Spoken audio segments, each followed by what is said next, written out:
Parcelles and Senegal. We're here. Okay.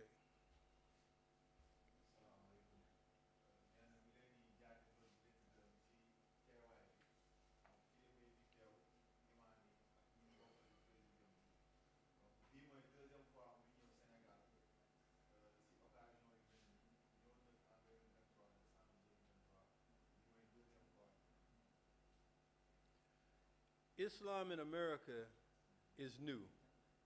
It came to us mostly from the Arabic perspective.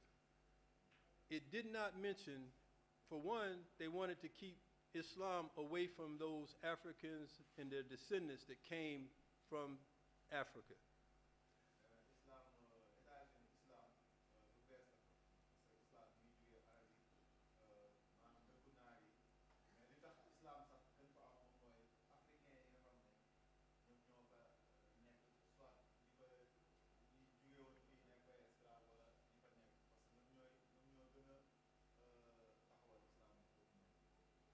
We've learned that in Africa there's a rich Islamic legacy, and we share an Islamic legacy.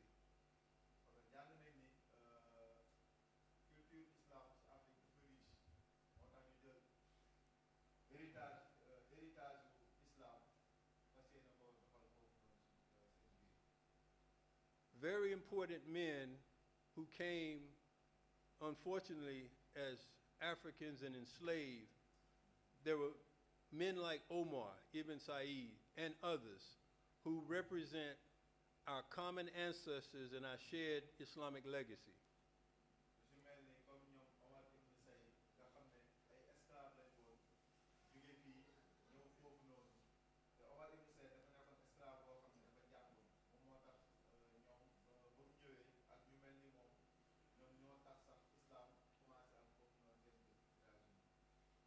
It is important then that we recognize such persons as Omar because they are a connection between you and us.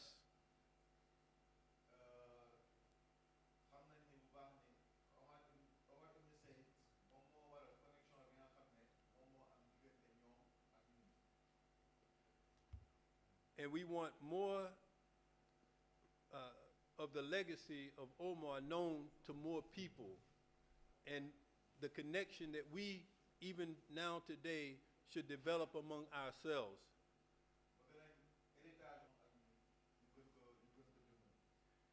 In naming our mosque, or masjid, Masjid Omar Ibn Saïd, is an effort for us to keep his legacy alive in America.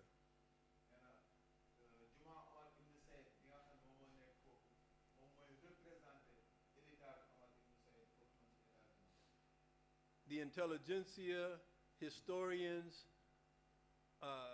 academics are all studying these great sheikhs and scholars that came from West Africa. I don't know if you know that, but they are.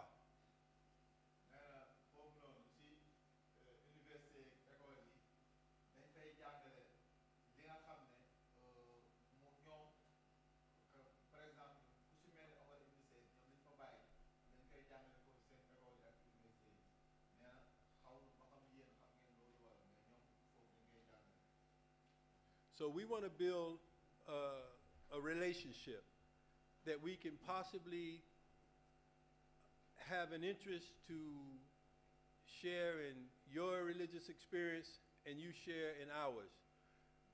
We would love to learn more about the diary, how the diaries came, how the diaries function. Perhaps who knows, maybe we can be able to share. We can send students or imams to learn more Quran in the diary. This is an example of what I'm saying.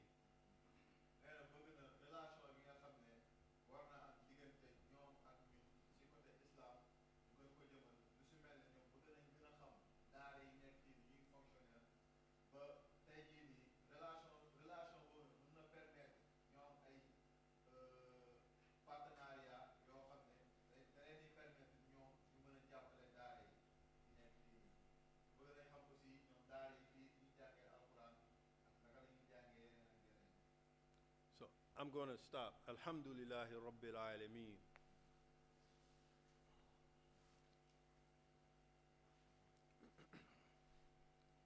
أعوذ بالله من الشيطان الرجيم بسم الله الرحمن الرحيم أشهد أن لا إله إلا الله أشهد أن محمد رسول الله.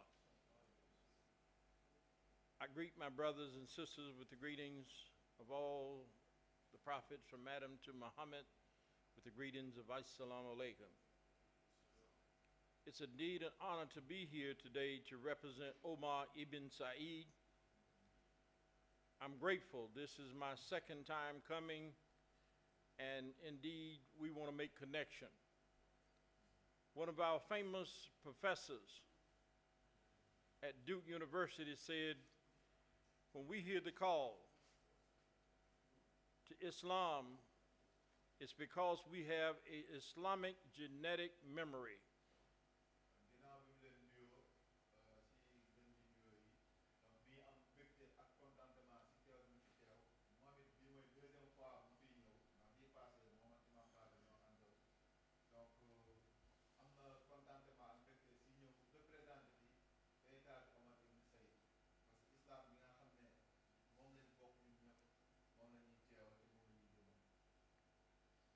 Indeed, we are grateful to be here to share our story with you, and we want you to share your stories with us.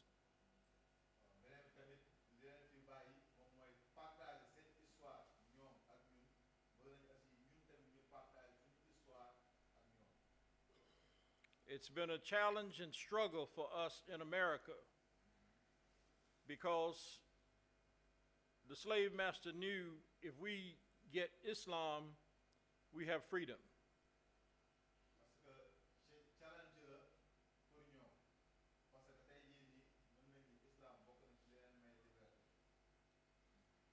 As a reminder, I would like to offer those who are here today an opportunity to receive a gift with a picture from one of our world famous members of our community, Muhammad Ali, which came to Fayetteville in honor of building this masjid, Omar Ibn Saïd.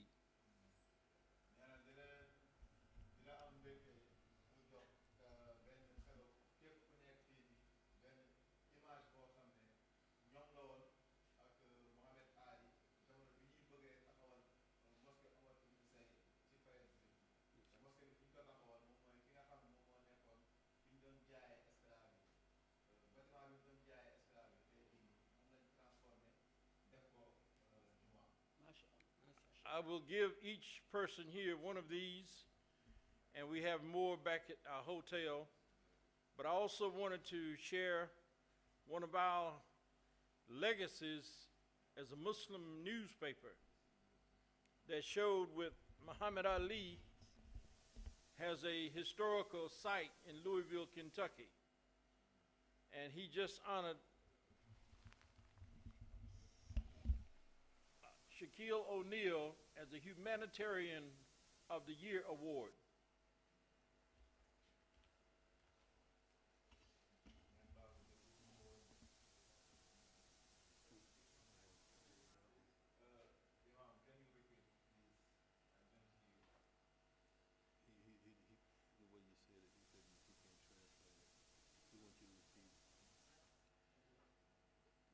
Muhammad Ali has a museum in Louisville, Kentucky. If you come to America, we invite you to come to the museum. He's been our role model.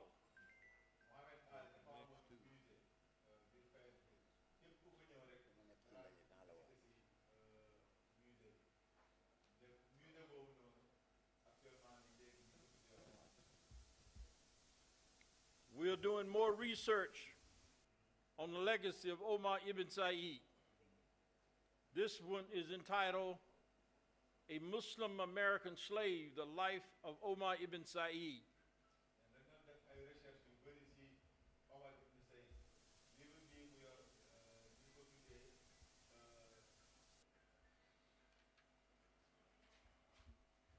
cannot, a museum American slave, musée des esclaves américains, la vie de Omar Ibn Saïd. And the other one here that was recently written, I cannot write my life, Islam, Arabic, and slavery in Omar Ibn Saïd, America. Beneen livre bi tamit mi ngi nii, I cannot write my life, c'est-à-dire mooy moom mënul bind biom, mais islam dina représenter dundam.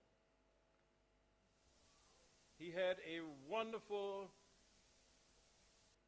we believe he had a wonderful life after escaping slavery in 1807.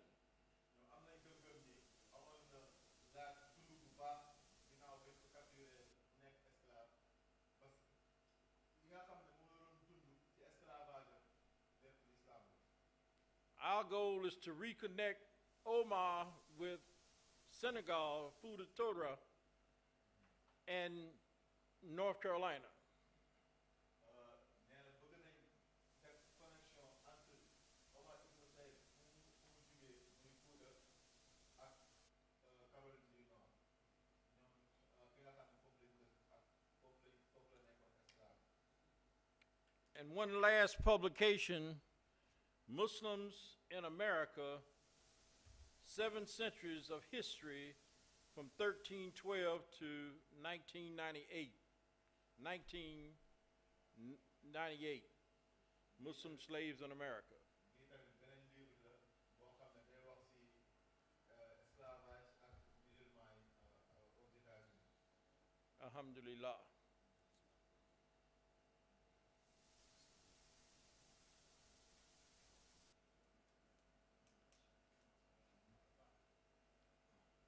Salaamaaleykum wa rahmatullahi wa barakaatu.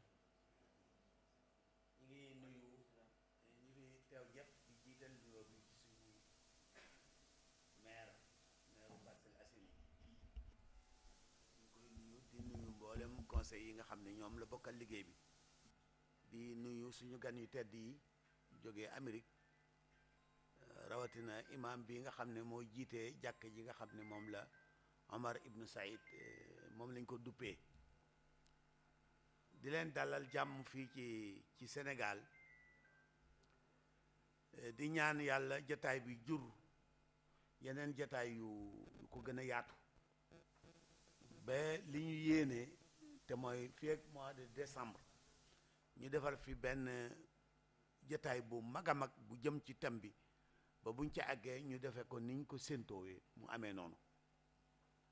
loolu moo tax maa ngi ñaax suñu mbokk yi nga xam ne ñoom le projet bi jaar ci seen loxo ñu gën ci farlu, ndax lii du lu ndaw, ëpp naa xumtoo ñépp a ko war a yëg. képp ku ci am kàddu walla loxo buy tax ñu réussir ko da ko war a jot, surtout état bi dañ leen ko war a yëgal ci façon boo xam ne dañuy xam ne ci seen responsabilité la bokk. parce que njabootu Sénégal ñoom lañ jële fii ci force yóbbu leen Amérique, yàlla ci mbaaxam fekk ñu waajal leen ci njàng ba ñu mën a bind seen jaar-jaar ci ab langue. jamono yi ñëw ba langue boobu ñu mën koo tekki ci yeneen langue yi mu nekk sac ci Sénégal yépp, rawatina jullitu Sénégal yi. xew-xew bi vraiment dafa daw yaram. Sénégalais bu nekk ko war a ñun ñëpp ko war a yëg, ndax déjà fierté la ci ñun ñu xam ne ñun naka jekk mënoon nañoo demal suñ bopp. avant colon yi di fi ñëw mënoon nañoo demal suñ bopp, amoon nañ lu ñu xam, amoon na lu ñu man ci ñu ngi ko doon def. dañoo ñëw jaay ñu doole, sos ñu forcé ñu yóbbu ñu defe ay jaam, waaye ay gor lañ woon yu mënoon a doxal seen bopp. loolu xew-xew bi da ko wone, te loolu dañ ko war a fésal ba mu leer nañ. kon ñun ñëpp ci war a jàpp, suñu sag la, ñun ñëpp ci war a jàpp leeral ko ba ñëpp yëg ko. te itam am na njariñ yu bari yu ci mën a juddoo, ndax Amérique réew mu mag la, te jullit yi ñu ngi fay tàmbalee am ay doole, ñu ngi commencé jël seen cër ci réew ma. kon suñu amee ak ñoom relation yu leer yu tegu ci yoon mën naa jariñ réew mi, surtout ci suñu wàllu njàng ak suñu wàllu lépp. li may wax daal mooy nañ ko gën a fonk nañ ko gën a jox yitte buñ ko xumtoo na ci ñëpp jot kenn ku ne li ci rolam na ko def su ko defee surtout état bi kon loolu nag laa ci bëggoon a dolli di ndokkeel monsieur le maire moom mi nga xam ne wax dëgg yàlla ci këram lañ ko defee di ndokkeel sëñ Ndiaye si Ibrahima Ndiaye mi nga xam ne ñun moo ñu ci boole di ko wax ne ñun nous sommes disponibles incha allah en tant que association des imams et prédicateurs du Sénégal lépp luñ ci mën a dox wala ñu mën ko cee wax mu jur réussite ñun bu ñu ci joxee cër danañ ko def incha allah ñu ngi jéggalu ñëpp maa ngi jox kon imam Moustapha Amar mu ñaan fekkee dañuy yëkkati jotaay bi.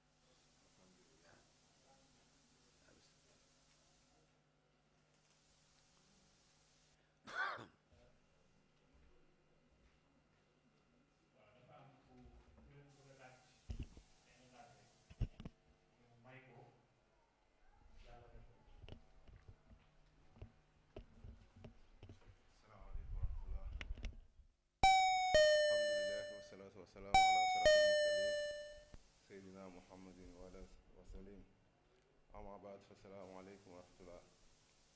يا Imam, I will try to speak English. We are very, very happy to receive you. We are very proud to learn your new experience. It is new experience for us. Me, I'm in the community of Parcelles. I'm with the Imam of Parcelles, and today I'm very, very proud to be black because I know how Islam is expanding to USA. Because every time I think that Islam is expanded by Arabian, today I know the Islam is expanded by African. From our grandfather. I was very proud, very proud. And we need also, second time, before coming, we make, inshallah, one program to learn our children, to our son, our grandfather, Omar Ibn Saïd. It is a possibility, if we can get possibility to expand the knowledge of our grandfather, or to get something to expand I don't know how to say, how to Omar bin Said expand Islam in America. We'll ask you, inshallah, to make or to give them the occasion to expand the knowledge of Omar bin Said, inshallah, in Senegal. Okay, thanks you.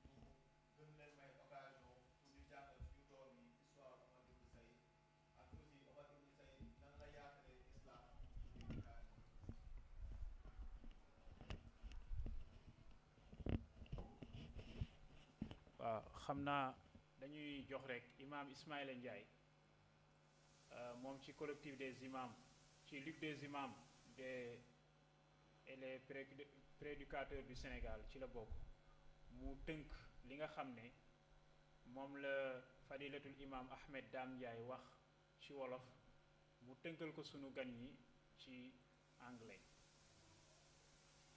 bismillah.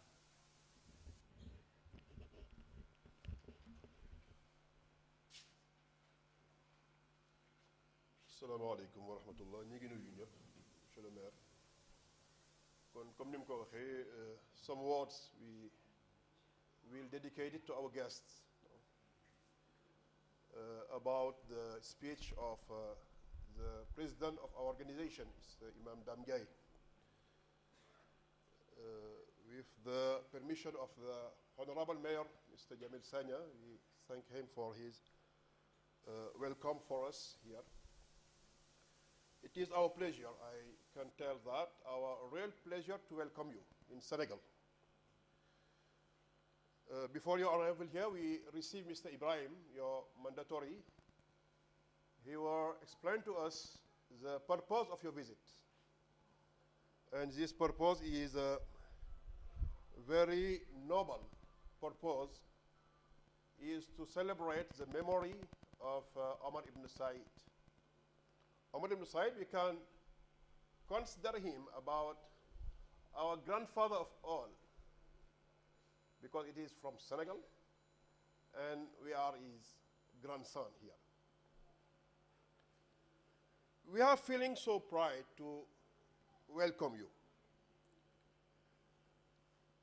For the idea of organizing this forum, we can transform it to symposium, to make it so more big and more important. Our pride is for many reasons. We cannot enumerate all the reasons, but we can choose two main reasons for our pride. We can tell it to you. The first reason is the religious appartenance of Omar Ibn Saïd. His capacity as Muslim to keep his legacy as Muslim, his culture. We saw what he wrote after 50 years of slavery. We see the Surah Al-Mulk. He has a good memory to keep his surah in his heart. And we understand that the rude conditions, the tough condition he lived in America in this period of his life as slave. The second reason is, as an African, we are proud to show to the West End that the slavery was not applied to unschooling, uneducated people. We were educated. We do not indigenous how they want to call us. We was educated people. We have our culture. We have our social organizations. But despite all this, they come, catch us, and send us to new lands.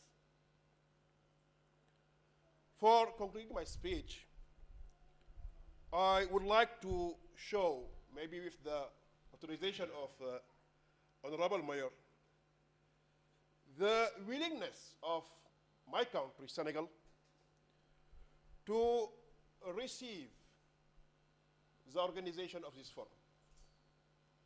And I'm sure that our authorities will contribute to the successful of this forum. You here, I am sure that at the 2 last months in our country, we celebrate our soldiers sent to France, engaged by force to defend France. And when they come back, they would like to ask for their salary. They were killed, murdered in very worst manner. By celebrating this event, we want to celebrate the black people. And for that, I think so, this coming event, the forum will be a successful forum. And for that, as Mr. Imam Damjai talked before, we have to evolve all the authorities. And it is our recommendation to the mayor, our recommendation to Mr. Ibrahim to share our authorities, our leaders, the president, the prime minister. I'm sure that they will welcome this idea. And when they welcome it and accompany it, it will be a very successful event. You have our great thank you for your visit, thank you for your coming, and thank you all for your assistance. Thank you very much. Assalamu alaikum wa rahmatullah.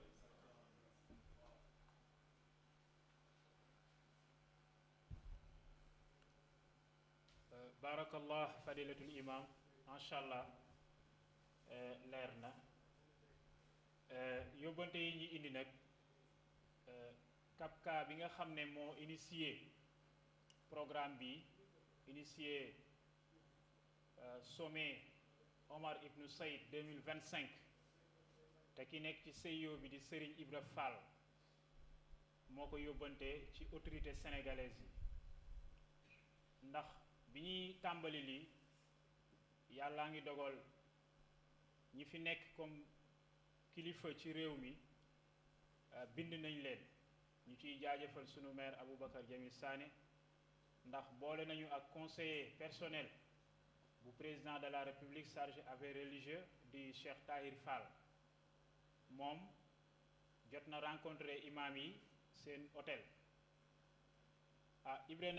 Ibrahima Fall nag dafa yóbbante ne mu ngi ñaan sunu mbokk imam yi loxo bi nga xam ne ñoom la imam yi nekk États-Unis tàllal Sénégal ngir ñu jàppalante ci seen wàllu diine ngir ñu jàppalante ci wàllu culture ndax bari na tey ñoo xam ne ña nga ca réew ma waaye fii ci Sénégal lañu yaakaar wàllu seen njaboot ci jaarale ko ci tourisme religieux nga xam ne ñoom bu ñëwee fii danañ fi fekk loo xam ne dana yokk seen valeur dana yokk seen diine kon loxo boobu ñi ngi koy tàllal di ñaan nag ñu jàpp ci bu baax a baax muy ñaan tamit autorité sénégalais yi ni Amérique yëkkatee ki nga xam ne mooy Omar Ibn Saïd gëm ne benn jaam la woon ba muy jóge Sénégal waaye bi turam di dellu si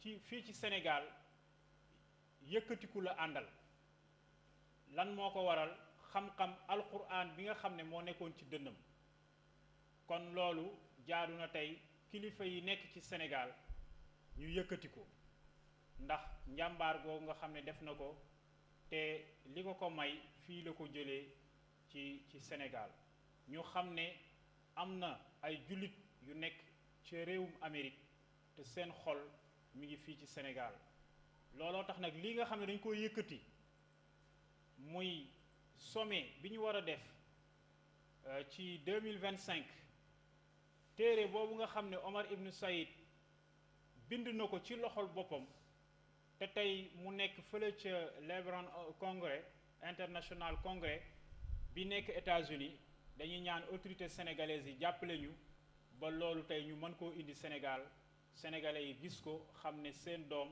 am na jaloore boo xam ne defoon na ko fële ca États-Unis d'Amérique su ko defee yooyu ay yóbbante la yoo xam ne moom def na ko bëgg jàppalante bi mu nekk jàppalante boo xam ne dafay wéy ndax bari na njariñ yoo xam ne ñu ngi ci tey fële Omar Ibn Saïd tëdd bu ñu sañoon ay caravane di jóge fii di ko seet di xool li mu bind ni ko américains yi defee di xool fa nga xam ne fa la tëdd ni ko américains yi defee mais noonu tamit ay imam ak ay borom xam-xam yu jóge Amérique ñëw Sénégal ci sommet bii di ñëw lu bon bëgg nañu ànd ak 25 imam kon loolu dañuy ñaan kenn ku nekk nga def ko sa yëfu bopp loo ci mën ci jàpp ci taxawaay nga def ko ngir yàlla ak sommet boobu réussir su ko defee kon kàddu yooyu rek lañ ci doon teg su amaatul benn intervention ñu jox imam Moustapha Amar mu tëj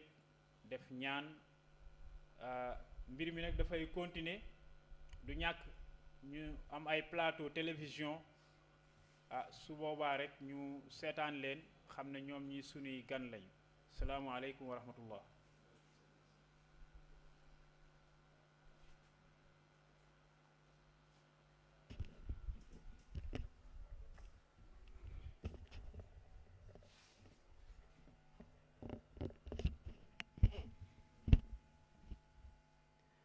mbokk yi asalaamualeykum wa rahmatullahi taala wa barakaatu. waaleykum salaam wa rahmatullahi wa barakaatu. ñu ngi leen di nuyu bu baax di leen ziyaara ci turu collectif des imams de la commune des Parcelles Assainies waaye ci turu Ligue des imams et prédicateurs du Sénégal section Dakar di jiital ci nuyoo bi monsieur le maire mi nga xam ni moo ñu dalal fii waaye di nuyu suñu président suñu kilifa al imam Ahmed Dame Ndiaye président Ligue des imams et prédicateurs du Sénégal mu ànd ak al imam Ismaïla Ndiaye secrétaire général bu Ligue des imams waaye mu ànd ak al imam Ibrahima Sow yore lu aju ci wàllu social ci ligue bi, man ma yore wàllu organisation.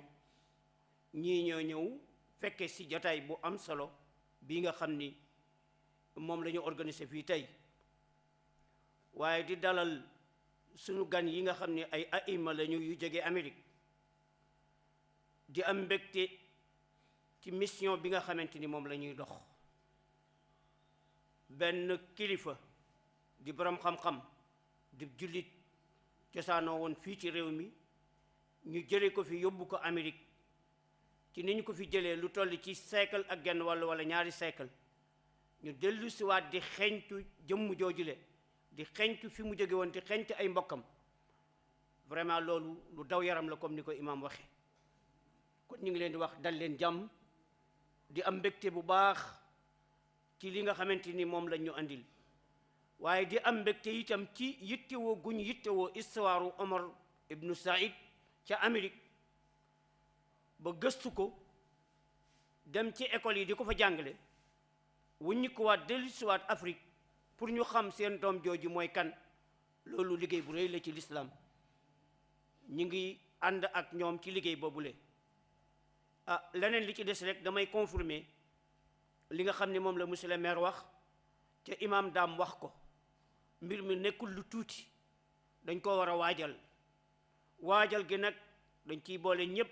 imam nee nañ ci boole état waaye képp kuy intellectuel wala ngay ustaas wala ngay maître coranique wala ngay kuy yëngutu ci wàllu xam-xam ci wàllu histoire war nañ la intégrer ci liggéey bii nga xamante ni liggéey bu am solo la ñu bokk ko gëstu pour relation bi nga xam ne moo dox diggante ñi nga xam ne ñoo nekk Amérique te nekkoon ay africain ca cosaanu fii relation boobule ñu dundal ko ba kenn ku nekk xam ni ñii kat ay mbokk lañ ci deret ay mbokk lañ ci diine l'islam waaye ay mbokk lañ ci culture.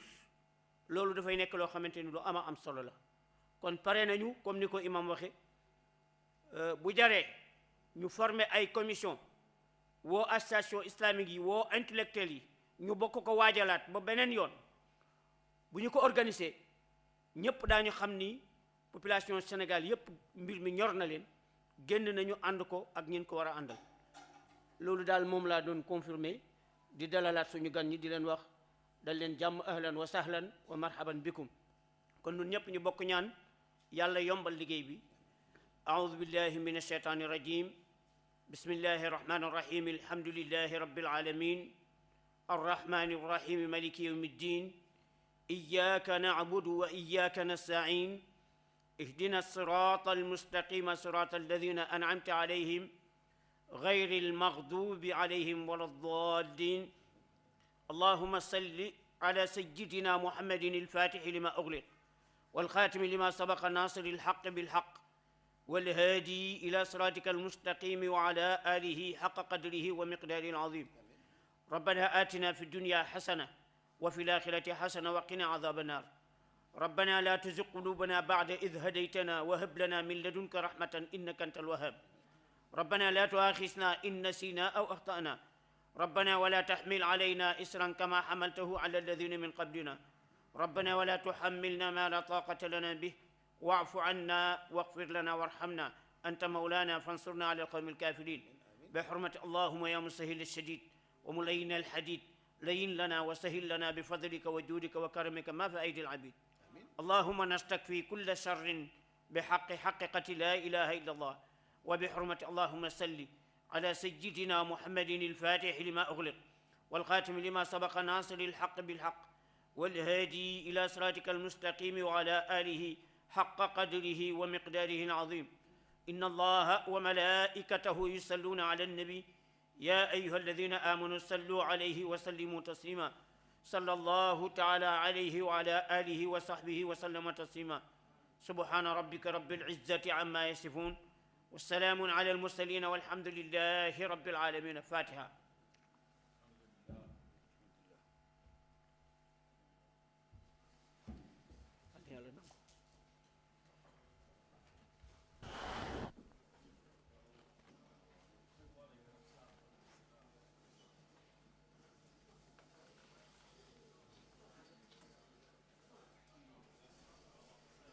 Thank you,